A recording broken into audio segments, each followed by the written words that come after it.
Good afternoon, everybody, and welcome to Small Projects, New Opportunities. This is our online event dedicated to Interreg North-West Europe Call for Small-Scale Projects. I am very happy to spend the next hour and 15 minutes with you as we had over 1,000 registered participants. Thank you so much for your enthusiasm. With our speakers this afternoon, we will explore the call opportunity, map a small-scale project, and navigate the application process. Thank you also for all the questions that you've sent via the registration form. They've been very useful in preparing this event, but we want you to be active this afternoon as we will be taking questions live. We have Vinicius, who is in the back office of Slido selecting your question. Hello, Vinicius. And most importantly, I have with me on the set Rebecca, who will explain to you how this will all work. Hi, Rebecca. Hi, Perrine.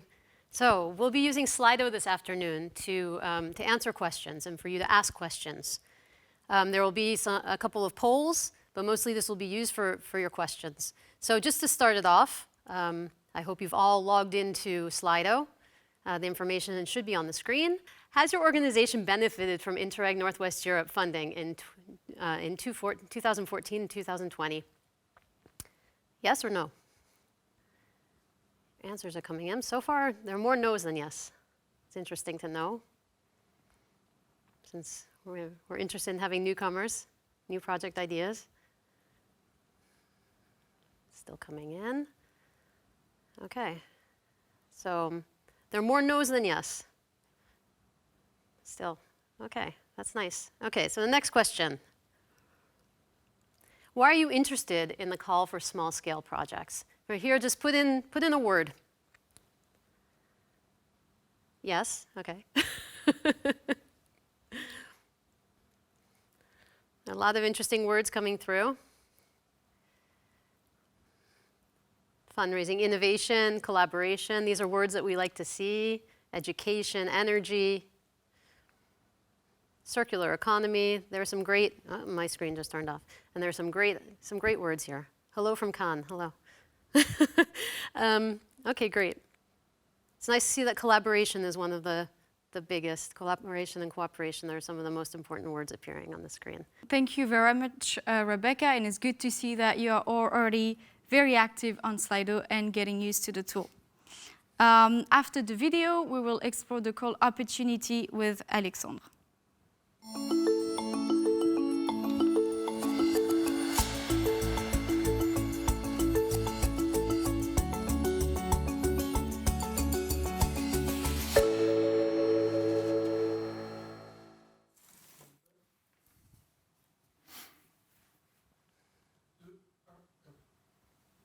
Welcome again, and for the next 20 minutes, we will explore the call opportunity with Alexandre. Hello, Alexandre. Hello, Perrine.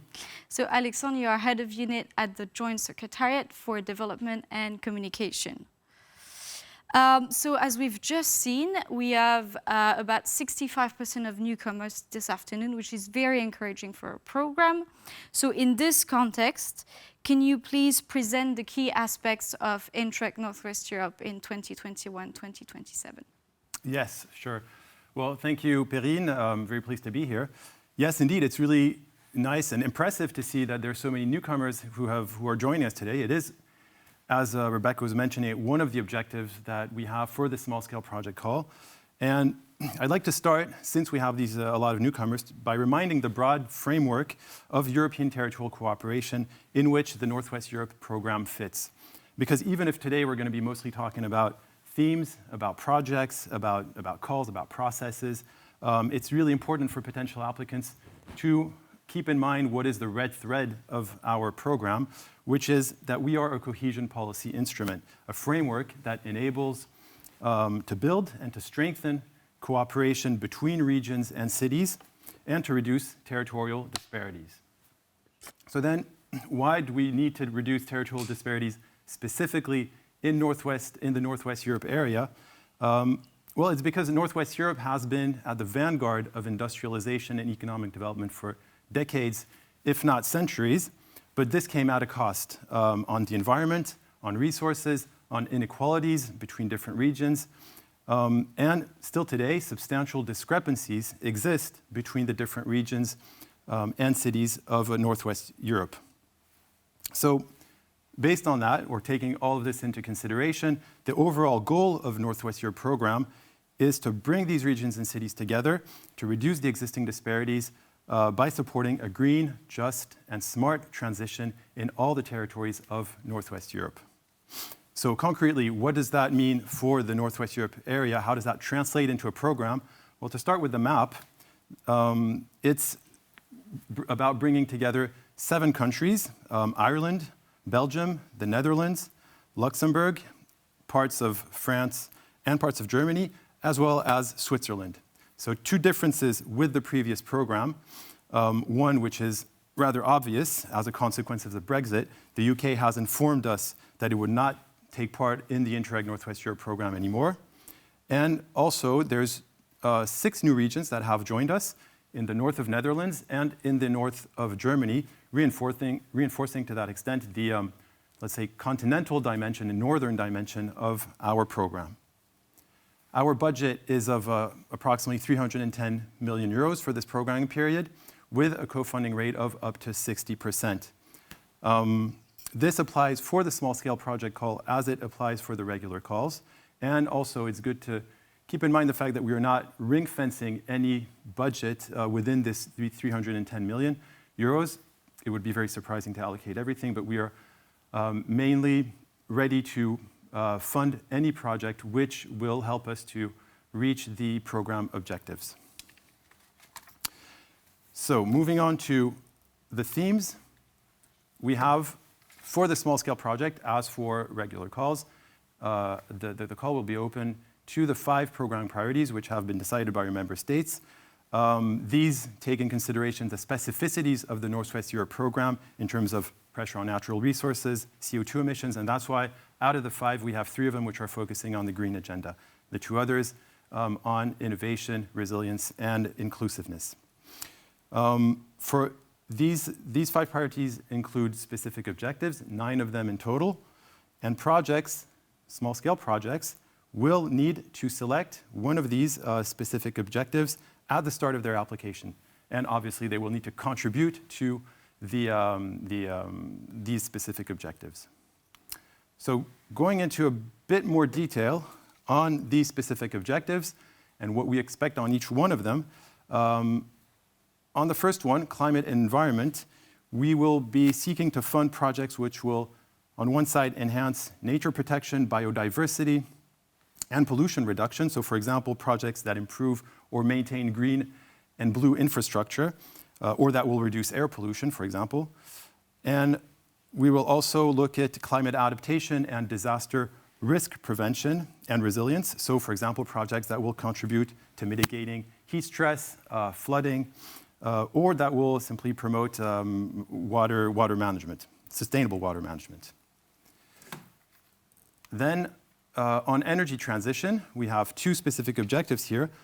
We will tackle and fund projects on energy efficiency, which will contribute to reducing greenhouse gas emissions and the promotion of renewable energy. So here, for example, it'll be projects which contribute, for example, to improve the energy performance in the building sector, in the transport sector, or in the district heating sector, for example. It can also be to support projects that adapt and implement wind or solar power, the use of biomass, hydropower, or hydrogen technologies. Then priority 3, on circular economy, will fund projects promoting the transition to a circular and resource-efficient economy. So here, for example, projects that improve awareness and capacity levels of stakeholders in this area. Then moving on to the last 2 priorities on innovation, resilience, and inclusiveness. These are more or less new topics for this funding period. On priority 4, innovation and resilience, we'll fund projects that improve regional territorial resilience, and that manage to do this by increasing innovation capacities and private players of public and private players throughout NWE. So here, for example, it's about reducing regional disparities in the innovation capacity of regions, in their use of technologies, or in the deployment of digitalization. And then finally, priority 5, these are to a certain extent new topics in our program. We will support projects that enhance access to employment or to healthcare, especially for vulnerable groups.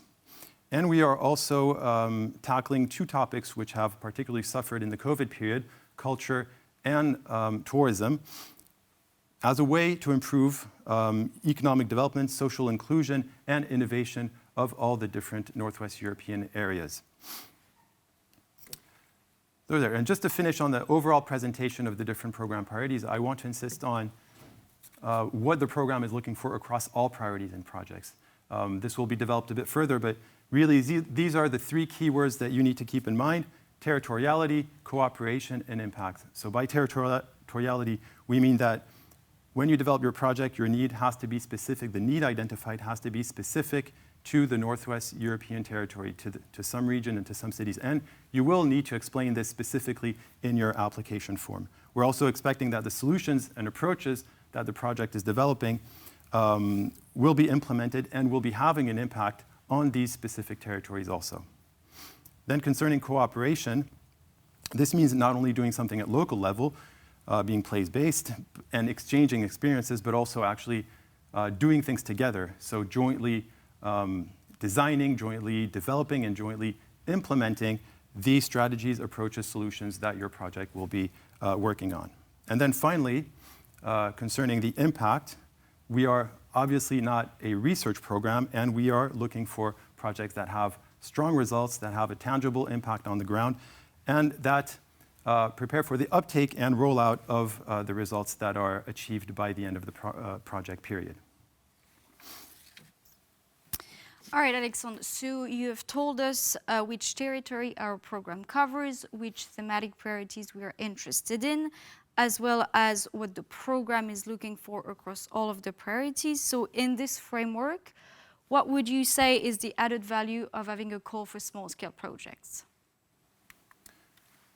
Well, there's one main added value, and there's one main reason why we are organizing, why our program has wanted to organize a small-scale project call, is to make our program more accessible to a wide variety of stakeholders, because in the end, it is one of the objectives of our program to reach out to a diversity of type of stakeholders, and this in all the territories of Northwest Europe.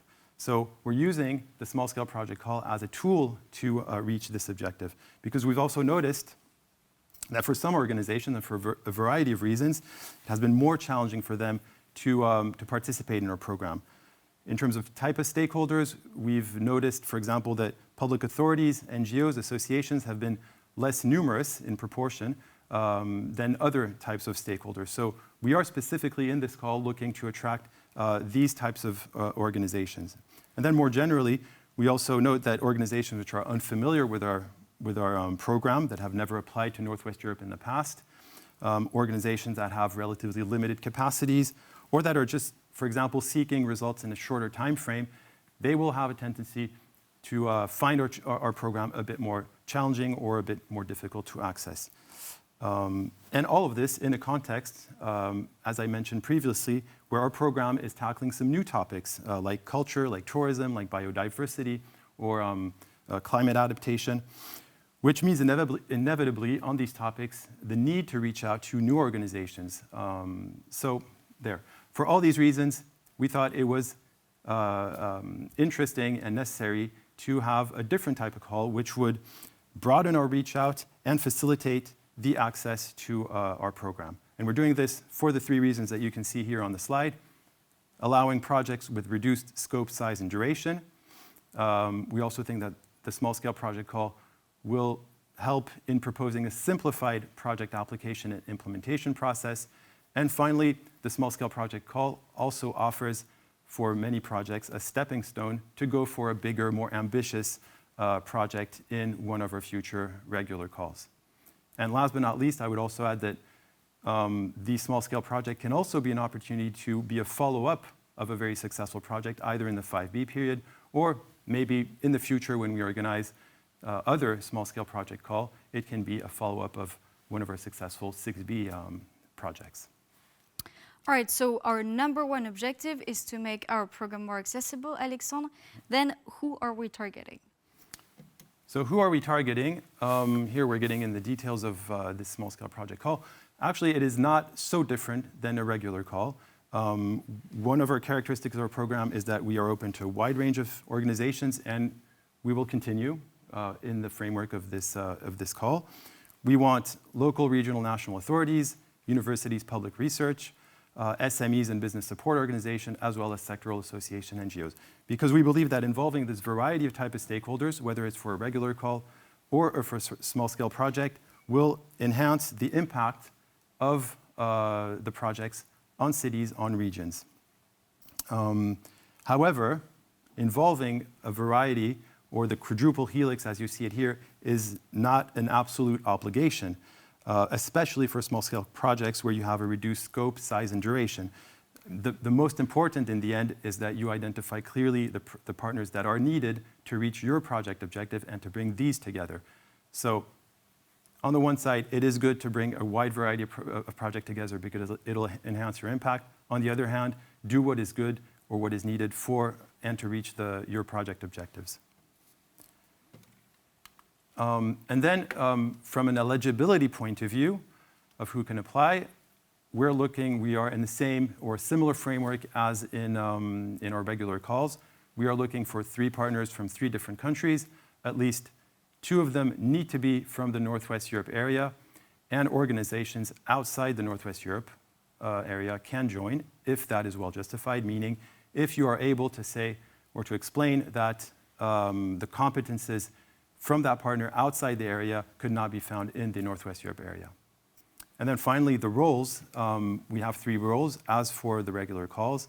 Lead partner, who will be drafting, submitting the application form, who needs to be a nonprofit or public organization. That is very important.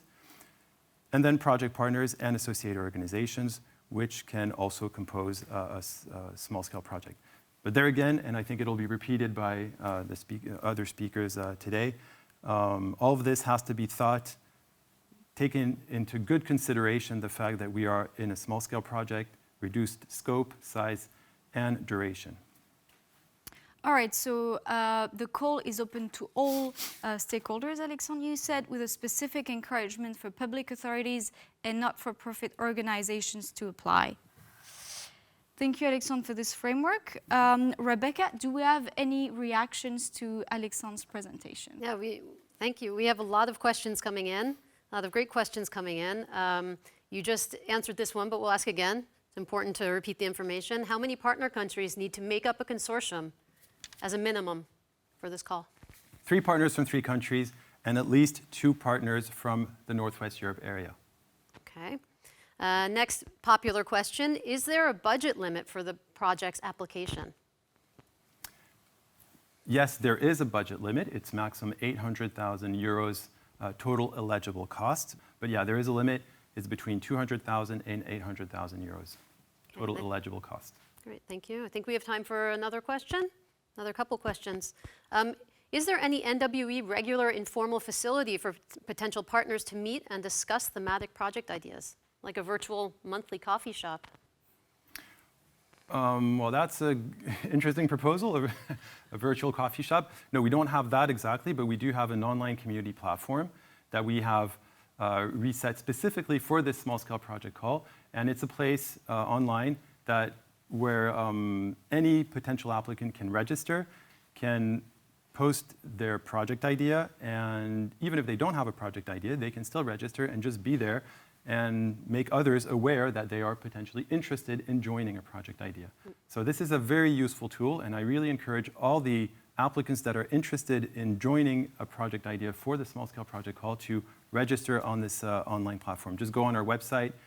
In the 2021-2027 program area of our website, you will immediately find this online platform, and you can register there. Great, thanks. Another question. Can an organization submit or be partner in several small-scale projects? I understand the question as one lead partner submitting many, 1, 2, or 3, or multiple, let's say, application forms. It's possible. They can also apply for a regular call and for a small-scale call at the same time. the only question I would raise is, do they have the capacity to manage the applications? Because there's a whole process. There is an application which has to be well thought, well built. It's not an easy task. And if ever things turn out perfectly and they are fully approved, they have the capacity to manage in parallel different projects? We have another interesting question, switching to a different area. How is the funding rule for participants in Switzerland? Why don't they get direct funding from Interreg? Well, Switzerland is, its status has not changed in comparison to the previous program. Swiss organizations can participate to NWE projects, but they're not entitled to ERDF funding. However, they may receive funding from the Swiss federal government to co-finance their share of the budget. Can higher education organizations be lead partner? Yeah, absolutely. As I said, there's one condition to be lead partner. The organization has to be public or not for profit, and that is the case of most higher education. Okay. Yeah. What is the duration of a small-scale project? The maximum duration that we propose is 18 months. What is the thematic focus of this call? The thematic focus is the thematic focus of the program. As I presented earlier, it's the 5 priorities. It's the 9 specific objectives. We are opening all the thematic areas that our member states have defined for this program to the small-scale project call. Okay. Thank you, Rebecca. And thank you very much, Alexandre. Thank you. So we have covered the why. We're doing a call for small-scale projects, and in just a moment, we're going to dive into the features of the call itself with Inge and Valentine just after the video.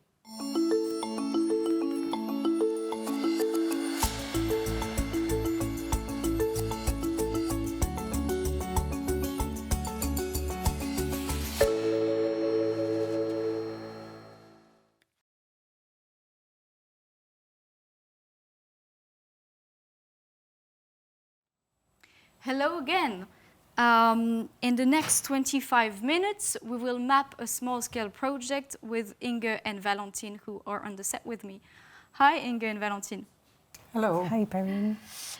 So Inge, you are our current head of unit for projects at the Joint Secretariat of the program, and Valentine, you are one of the 2 contact points for France. Welcome again. Inge, I'm going to start with you. What are the specific features of a small-scale project? Yes. So, good afternoon, everyone. So, as already said by Alexander, we have regular projects and small-scale projects, and the main difference is when it comes to the procedure of the submission of a proposal, that a small-scale project goes in one step. It means that you immediately, you hand in your full application form, so you do not first submit a concept note, as would be the case with regular projects. You go immediately for a full proposal. But as we said, we speak about small-scale projects. Also, the application form that needs to be filled in is it's less complicated, it's shorter, it's easier in order to help organizations to apply for a small-scale project. Another difference, which was already addressed also by Alexander, relates to the duration of a project. While regular projects don't have a specific duration that is indicated by the terms of reference. However, most of them last between 3 and 5 years. That's to our experience, what we have with regular projects. Small-scale projects, they can last a maximum of 18 months.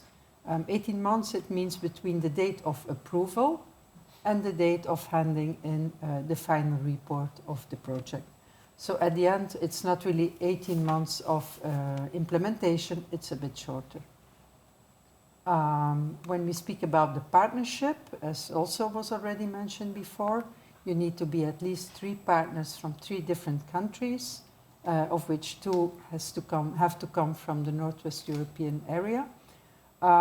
Here there is no real difference with regular projects, although as regular projects are bigger, they last longer, they have a bit bigger budget. Usually they will have a bigger partnership with more organizations than a small-scale project, but formally there is no difference when it comes to the partnership composition. All right, Inge, we also have some differences when it comes to financial matters. Yes, indeed. This was also already mentioned before. Small-scale projects should have a maximum budget of 800,000 euro. Of this 800, so between 200,000 and 800,000 euro.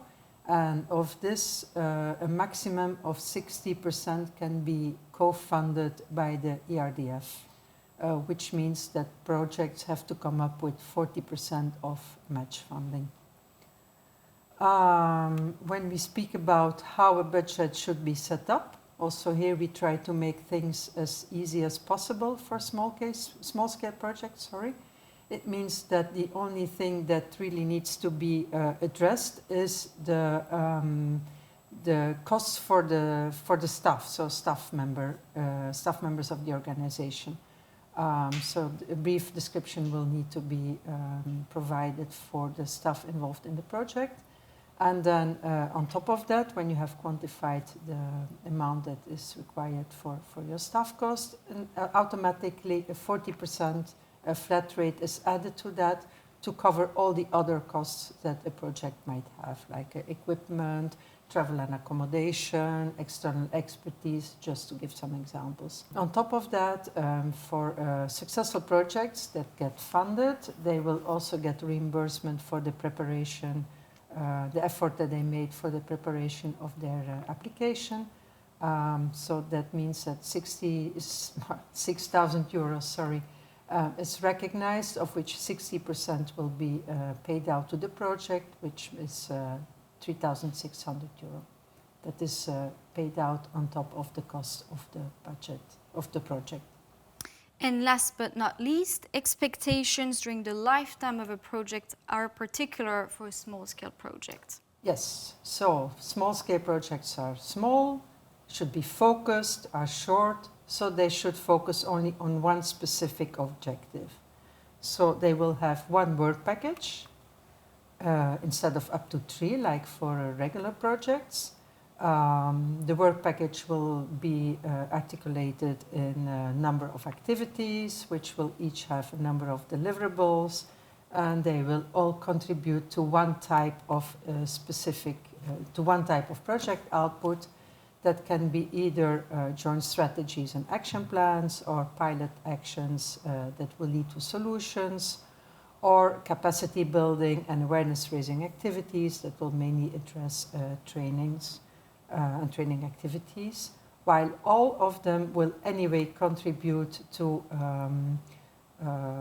the number of organizations that benefit from transnational cooperation. And then linked to each of these specific outputs, there will be one result that will need to be described as well. All right, Inge, so you've just explained why and how an application for a call for small-scale projects is easier and simpler than an application for regular call. Now, if you apply, you want to be successful, right?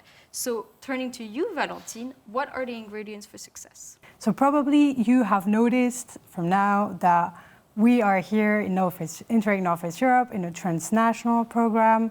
So my first advice would be to have a transnational issue addressed in your project. It means no national, regional, or local issues.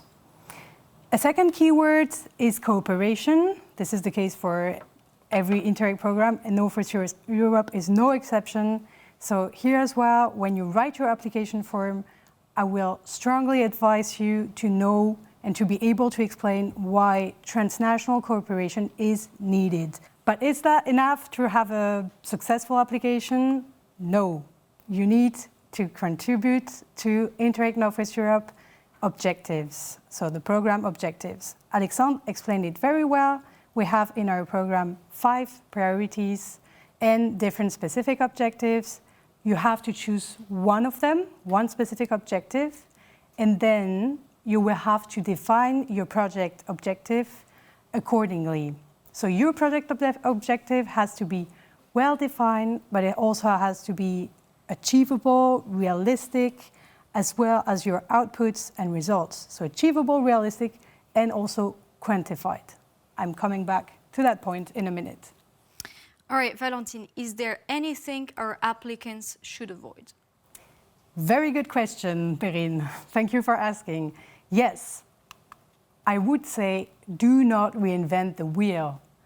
You are certainly clever people that have original ideas, original solutions to suggest, but you're also probably not the first ones to think about how to solve the issue that you want to address. So please make sure when you write your application form that you build on existing works, projects, experiences, knowledge. We are also asking, of course, to be a bit innovative, but that doesn't mean that you have to be radically innovative. You can come with new solutions, but you can also try to take some existing solutions, so build on previous work.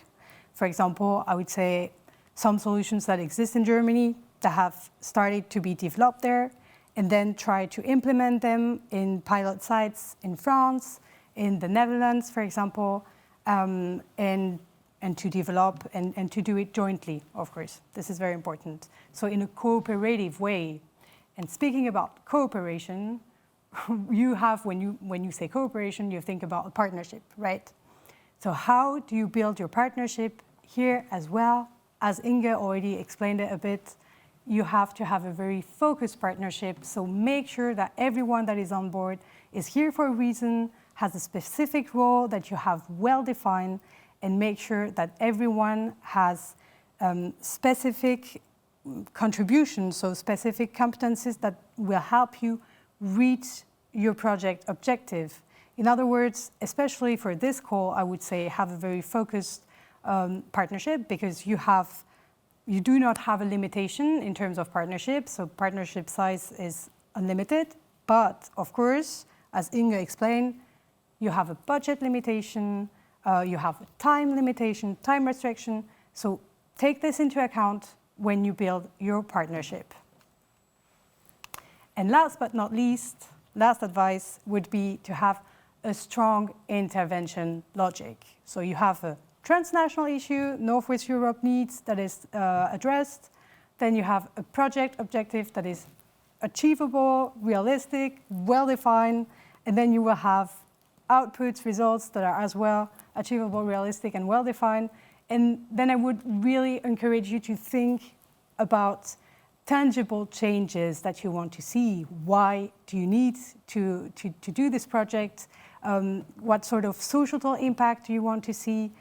And also bear in mind that your results at the end of the project are not going to vanish somewhere in the air, but that you need to think already about long-term effects. And speaking about outputs, results, I'm not going into too much detail here because I would also recommend you to read the program manual. I insist on that point. And you will find some more information, some more detail in Annex 1 of our program manual. But just a few words on that. So if you go for joint strategies and action plans as an output, then your results are the results that the program expects you to reach are those strategies and action plans that will be taken up by organizations. If you go for pilot actions leading to solutions, again, these solutions taken up or scaled by organizations. And if you go for joint training schemes, the training completed by participants. And somehow these results are going to lead to organizations with increased capacity, institutional capacity. So here as well, you will have to identify these organizations and to quantify them. Very last advice would be to read the program manual. I strongly encourage you, we never say it enough, to read the program manual and to reach your national contact points. Thank you very much.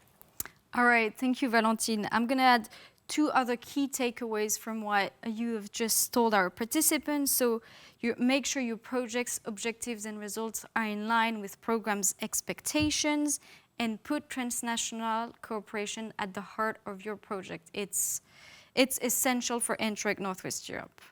All right, it is time for questions. Rebecca, do we have any reactions? Yeah, we have a lot of reaction coming in, a lot of interesting questions. First question, can organizations with volunteer staff participate in the program? I think, Inge, you're going to take this question, right? Yes, yes. Organizations that work mainly with volunteers can participate as partner organizations in the project, but they must keep in mind that in order to be able to claim costs, that they must have staff members that are working on the project. Because volunteers, they are volunteers, you cannot claim costs for them, so you cannot get any funding for the project, because as I explained before, what comes on top of the funding besides the staff costs is calculated as a flat rate of the staff costs. So yes, they can participate if they have staff working on the project. Great. Next question. Is there a way for UK bodies to be a partner in the project? I can take this one. Yes, there is a way, but you will not get funding if you're a UK participant. You can only be associated partner for this call. Can you do a pilot in a small-scale project, and are investments allowed? No, we have no investments in small-scale projects. You can do pilots, certain types of pilots, but not pilots that involve investments. When we speak about investments, we mainly speak about infrastructure and works, so that lead to something, for example, to a small building or another infrastructure. So yes and no. So pilots, yes, but investments, no. Okay, next question. Is there a maximum number of partners? No, there is no maximum number of partners, but you must keep in mind that your partnership must be in line with what you want to realize in the framework of your project. So no maximum number, but it must be in line. Yeah, so it must be coherent, both as the types of organizations that you take on board, and also the regions or the countries they belong to. Does Ireland get direct funding from Interreg? Yes, indeed. Clear. Another one. Can the topic be the same from a call to application? I would say yes, but as we are speaking about small-scale projects, the intervention logic will be completely different. So it will also be addressed in another way, maybe by other organizations on another scale. So yes, it can be the same topic. Okay. Some more questions. When you say build on existing solutions, does this mean it must be your organization's solution or building on an existing NWE project?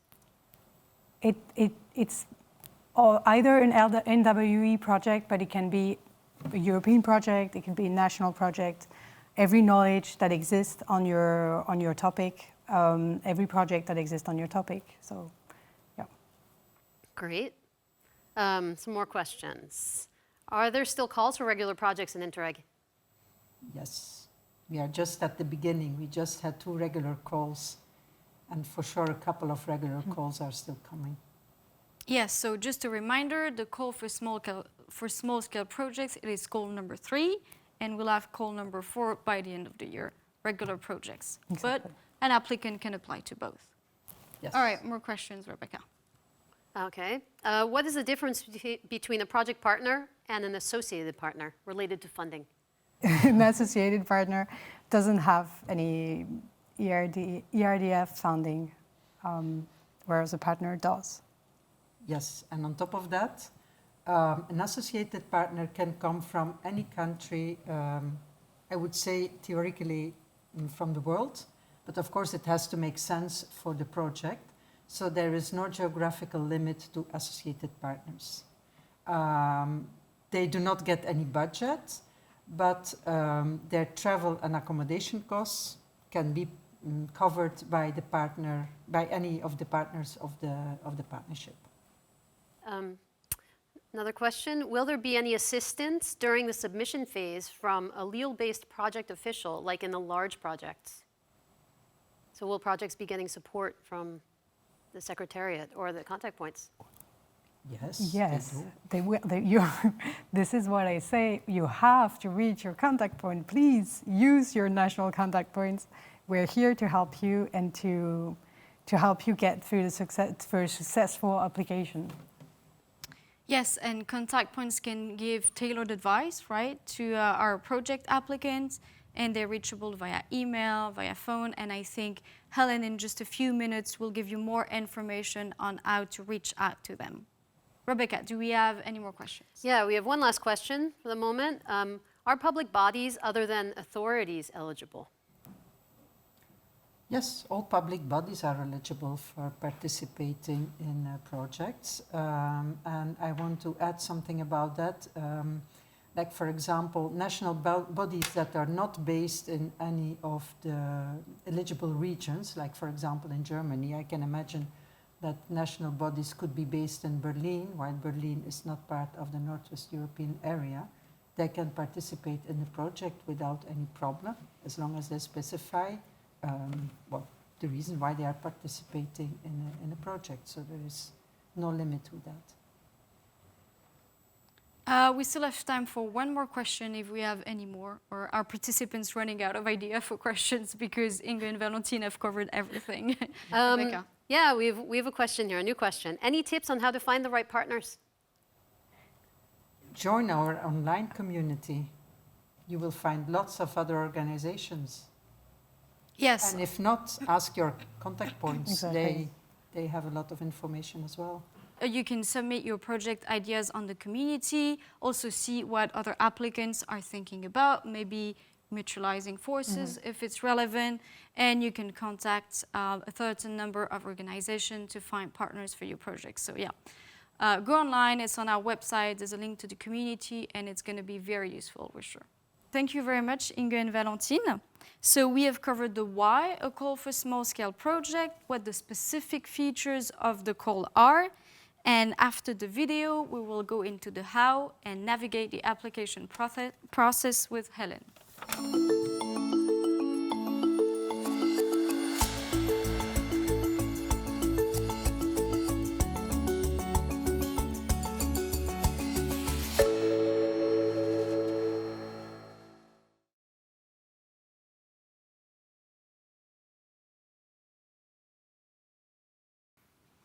Thank you for being with us still, and I really hope that you've been paying attention because at the end of this presentation, there will be a quiz and we will find out who has been very attentive to what has been said so far. But for now, and for the next 20 minutes, I am going to be, and you are going to be as well, with Helen. Hi, Helen. Hi, Perrine. So you're a development officer at the Joint Secretariat, and you are going to help our applicant navigate the application process. Exactly. So first of all, congratulations from my side. You've already reached the first milestone in the application process. You are here with us at the webinar today. When you log off here, it's time to have a thorough look at all our documents, most importantly and firstly, the terms of reference for this call. This will be the information on all the conditions for call 3 that you will need in the upcoming months. In the next step, we do recommend you to have a look at our fact sheets. We have 9 fact sheets, one for each of our program-specific objectives. And they simply help you to determine the strategic fit of your project idea with the program. After that, do read the Interreg North-West Europe program document. It will give you even more information on the specific objective that you choose. And it also offers an analysis of the challenges that we face in Northwest Europe. Also in relation to the different types of territories that we have in Northwest Europe. And this will be important to frame your project proposal. So do have a look at it. In the next step, we have 2 complementary documents. We have, as Valentine already mentioned, the program manual, which also applies to regular call, and then specifically for this call, we have the program manual addendum. So in the addendum, you will find all the rules and processes described that you will need to plan a small-scale project and to implement it. So it basically replaces some chapters of the program manual, and whichever chapter it does not replace remains valid in the program manual. So you've got to read both documents. In the next step, and I hope you do it very soon, do log on to GEMS. This is our monitoring platform, and this is where the lead partner of your project idea will submit the project application. In case you get stuck there or anything technical is unclear, we do have the GEMS user manual, so you can always fall back on that one. And we also have a Word version of the application form. And this will come in handy during the drafting process because it's just easier to send back and forth a Word version of your draft rather than logging on to GEMS for each small adaptation that you want to make. And now you are basically fully equipped for the project development, and this means we're on to the next milestone. This is the project development phase from March to July, and in this phase, we do encourage you to get in touch with your contact point that you will see on the screen in a second. You see we have at least one contact point for each country, if not more.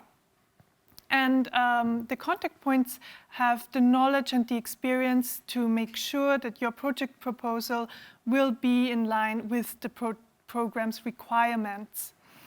And this is very relevant, especially for this one-step procedure, because it means in a one-step procedure, you have to address a lot of different aspects in one go. So you've got to get right the territorial relevance, the transnational challenge, the partnership concept, and the results and the impact. That's all on the one hand. That's what we usually cover in the first step. But then here, on the other hand, you also have to go into the detail of your work plan. You have to describe your work package with all the activities and the deliverables and the outputs, as well as the timeline of your activities and the budget dimension of it. Right, so we could assume that we're almost ready to submit the application. In case you're still looking for partners, as my colleague said before, do log on to the Northwest Europe online community. You can pitch your idea there and invite other applicants or other interested organizations to join your partnership. And then, before submission, we have to make one more stop in June. This will be when we will organize several project development workshops for you to exchange once more in person with your contact point and also with colleagues from the Joint Secretariat. Maybe we meet each other there as well. And this is just a chance for you to polish off your application form, clarify last inconsistencies, and then you're basically, hopefully, ready to submit. This will be on 12th July at 12 p.m. Central European Time. This is lunchtime. And from there on, it will be quite easy for you because in the next step, the Joint Secretariat will take it from there. We will assess all project proposals according to different criteria. So we have two sets of criteria. On the one hand, eligibility criteria. Those are formalities that your application has to fulfill. Like Alexandre explained before, 3 partners from at least 3 countries, and so on and so on. And you have to admit on time. And then on the other hand, we have the content dimension. These will be covered by the quality assessment criteria. And yeah, this is where colleagues will have a look at the content of your application.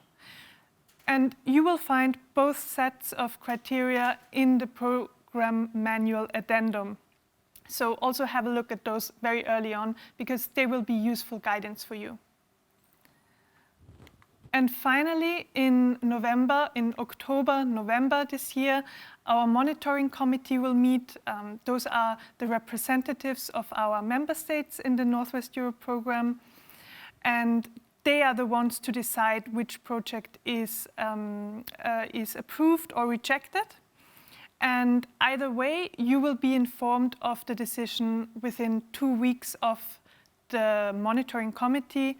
And if your project is approved, you can start with your project activities right away. All right, so I hope I've given you a useful picture of how the next few months might look if you decide to apply. As I said, do have a thorough look through our documents, the key documents on the one hand side, as well as all the other guidance documents that we've put together and the frequently asked questions section and so on. And from my side, all the best. All right, thank you very much, Helen. So from my side now, 3 key takeaways from what Helen has just told you. Read the thematic fact sheets available on our website. And the Interreg program, you have no excuse because we have it in French, in English, in German, and in Dutch. So all the 4 program languages are covered for you to read in your mother tongue if you wish. Get in touch with your contact points. I think this has been said by all of our speakers. It's very important. They're the best place to give you the tailored advice for a successful project application. And last but not least, do not submit last minute. Be on time, be early, get accustomed to GEMS, the Joint Electronic Monitoring System. All right, Rebecca, do we have any reactions? Yes, there are still a lot of questions coming in, so thank you so much for being so attentive. Will there be a small-scale call every year from now on? Well, I think we've partly covered it before. We do plan to launch more small-scale project calls, but we haven't set a calendar for this yet. And whenever the next call comes up, we will keep you informed on our website and the social media and on the newsletter. Great. Next question. Can a profit-making company apply? I will take it as lead applicant. The answer would be no. It has to be a public or non-for-profit organization. But they can be project partners. They can be project partners, yes. Okay.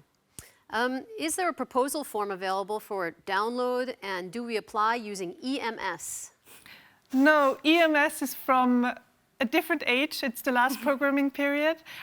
We now have the Joint Electronic Monitoring System, GEMS. You will find the link to it on our website. And as I mentioned before, you also have, in addition, a Word version of this application form that you can already download on our website. Great. Let's keep going. Could a higher education institution from Austria lead a project with other partners from NWE? Or does the leader have to be from NWE? Are you asking because our speaker is from Austria? Is this a coincidence? Maybe. No, this is not possible. The lead partner has to be from the Northwest Europe program area. There are other Interreg programs that will be suitable for Austrian lead partners. Okay. Next question. Can SMEs participate? If yes, are there any limitations? Could they take the lead? I think we've dealt with this one, but just since the question's still coming in, if you could just clarify. Yeah, SMEs can participate as project partners. There will be a solvency check before in the course of the assessment. This means that you will have to provide documents for the last 2 years of your business. And we want to avoid that any business could become insolvent during the project lifetime. So you have to prove that you have the necessary monetary capacity to participate. Okay, thank you. Next question. Can we take part in Call 2 and small scales? Call 2, Step 1 has already closed. If you submit it there, you can also submit a small-scale project proposal as a second one. And as Alexandre explained before, the crucial thing is just, do you have the capacities to navigate both application processes this year? And then if in case both projects would be accepted, do you have the capacities to implement both? Okay, great. Next question. What is the difference between project partner and lead partner? And are project partners eligible for funding? Yes, project partners are eligible for funding, up to 60% ERDF, with the exception of Swiss partners. The difference between lead partners and project partners is that the lead partner is the main point of contact from the project towards the JS. So whenever there is communication, we communicate with the lead partner. Another question, this one's interesting. Who are the members of the monitoring committee? They are representatives of regions and national or regional level from our partner countries. They're the ones that are taking the decision on projects, so right? they essentially set up this program. They decided on our program priorities, and they are the ones, as I said, taking the decision on project proposals. So the Joint Secretariat gives a recommendation based on the scoring and the assessment criteria, and then the monitoring committee takes that into consideration and decides. Okay, some more questions coming in. So regarding languages, can we apply in English? And do we need to provide translations? Yes, indeed, you must apply in English. This is one of the eligibility criteria. You have to submit your application fully in English. And then right in the beginning, there's the project summary. And this summary has to be submitted in the 4 program languages. That's English, French, Dutch, and German. Okay. What is the average expected project duration? Well, we are doing a small-scale project call for the first time, and we are setting the limit of 18 months. And if you consider that it takes some time to get a project going, a couple of months for the beginning, for the first phase, and then it takes also some capacity towards the end of the project to close it down and to close down the administration, then 1.5 years is quite short. So I cannot give you an average, but we would expect that 18 months can be very well filled with activities. There's still a couple more questions. I can see it slowing down, but there's still a couple more questions. What is the deadline to apply to the call? So the deadline is the 12th of July, 2023, 12 p.m. Central European Time. That's lunchtime. And we do encourage you to submit earlier because you will want to avoid bad surprises just before submission. Okay. Another question. Can we combine regional ERDF with Interreg funds? No, there's no double funding. But there needs to be much funding because we only And co-fund 60% ERDF maximum, and then the rest you will have to cover yourself. And some countries do have support, and they offer to cover a part of those other 40%. I would advise you to get in touch with your contact point again to see which possibilities there are in your country. Okay, and since we're on funding rate, what is the funding rate for startups and SMEs?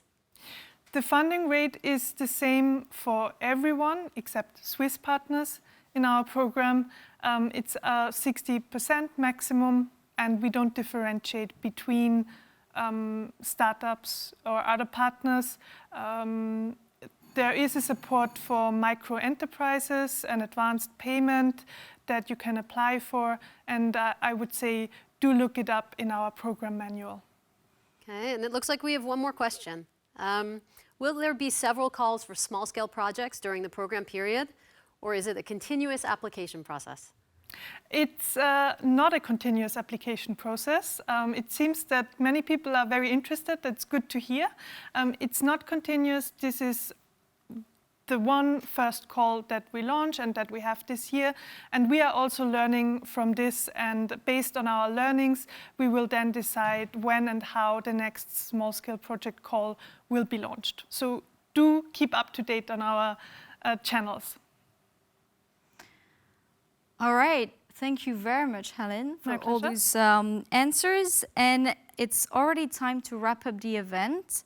And just after the video, a quiz to know if you've paid attention.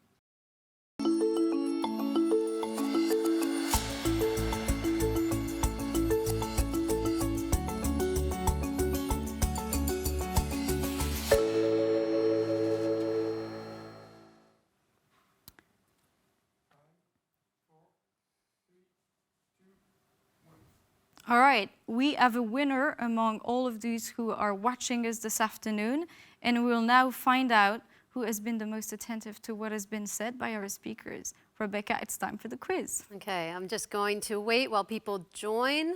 I can see people joining right now. Our first question, which of the following statements makes a project ineligible for the call 3 for small-scale projects? More than one answer is possible. The project application form was submitted on 12th July 2023 at 12:30 CET. The project has 5 partners from Germany and the Netherlands. The partner's lead partner is an NGO. The application form was fully completed in French. So we'll see if you were paying attention, because we addressed all of these issues. See the answers coming in. I'll give you a couple more seconds. Okay.